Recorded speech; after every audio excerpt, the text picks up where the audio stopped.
Welcome to Sandeep குட்டி channel. இன்றைக்கி பார்த்திங்கன்னா ரேஷன் அரிசி வச்சு உடச்ச அவரைப்பருப்பையும் ரெண்டையும் ஊற வச்சு நல்லா பஞ்சு போல் குலைவாக அரிசி பருப்பு சாதம் வாங்க எப்படி செய்கிறதுன்னு பார்த்தரலாம். ரொம்ப டேஸ்ட்டாக இருந்துச்சு.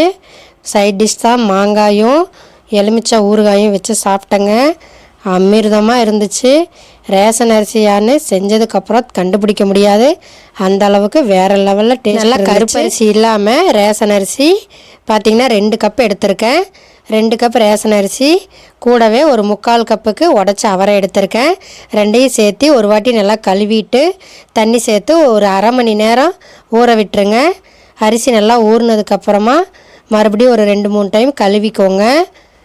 நல்லா கழுவிட்டிங்கன்னா ரேஷன் அரிசி அந்த ஸ்மெல்லாக போயிடும். அதுக்கப்புறம் நம்ம சமைச்சிக்கலாம்.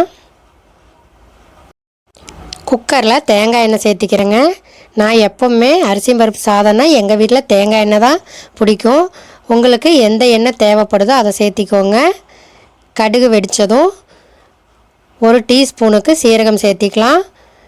10 பல் பூண்டு பொடியாக நறுக்கி வச்சுருக்கேன். பெருங்காயத்தூள் சேர்த்துனதுக்கப்புறமா பூண்டை உடனே சேர்த்து விட்டுருங்க. 1 கைப்பிடிக்கு சின்ன வெங்காயம்.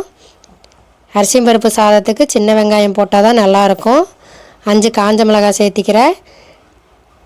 கண்ணாடி பதம் வர அளவுக்கு வதக்கி விட்டுருங்க. 1 கப்புக்கு 1 தக்காளி, 2 கப் அரிசிக்கு 2 தக்காளி மட்டும் பொடியாக நறுக்கி சேர்த்து விட்டுருங்க. கூடவே தேவையான அளவு உப்பு, மஞ்சத்தூள் 2 சேர்த்து விட்டுருங்க. அப்போ தான் சீக்கிரமாக தக்காளி வதங்கும். 1 டேபிள் ஸ்பூனுக்கு சாம்பார் பொடி சேர்த்திக்கிறேங்க. தக்காளி நல்லா வதங்கினதுக்கப்புறம் ஊற வச்சுருந்த அரிசி பருப்பையும் சேர்த்து விட்டுருங்க.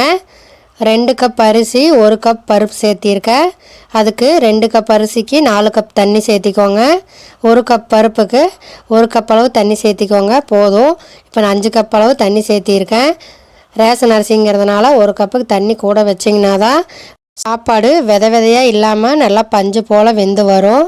அதனால் தண்ணி பார்த்து சேர்த்து மறக்காமல் வச்சுக்கோங்க. 5 விசில் விட்டுக்கோங்க. நார்மல் அரிசிக்கு நம்ம 3 விசில் விடுவோம்.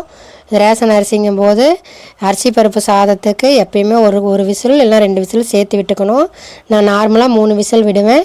இப்போ ரேஷன் அரிசிங்கிறதுனால 5 விசில் விட்டோம்னா நமக்கு சாப்பாடு நல்லா குலைவாக பஞ்சு போல் இருக்கும். குழந்தைங்க எல்லாருமே சாப்பிட்றதுக்கும் நல்லாயிருக்கும். அவ்வளோதாங்க. தண்ணியெல்லாம் சேர்த்து விட்டதுக்கப்புறம் எக்ஸ்ட்ரா டேஸ்ட்டுக்காக 1 கைப்பிடிக்கு பொடியாக நறுக்கின தேங்காய் சேர்த்துக்கிறேன். கொஞ்சமாக கொத்தமல்லி இலை, 1 டீஸ்பூன் அளவு நல்லா வாசனைக்காக நெய் சேர்த்து விடுறேங்க. தேங்காயும் நெய்யும் ஆப்ஷனல் தான், விருப்பம் இருந்தால் சேர்த்திக்கோங்க. 5 விசில் விட்டு ஸ்டவ்வை ஆஃப் பண்ணியாச்சு. விசில் இறங்கினதும் சாப்பாடு ஓப்பன் பண்ணி பார்த்துக்கலாங்க.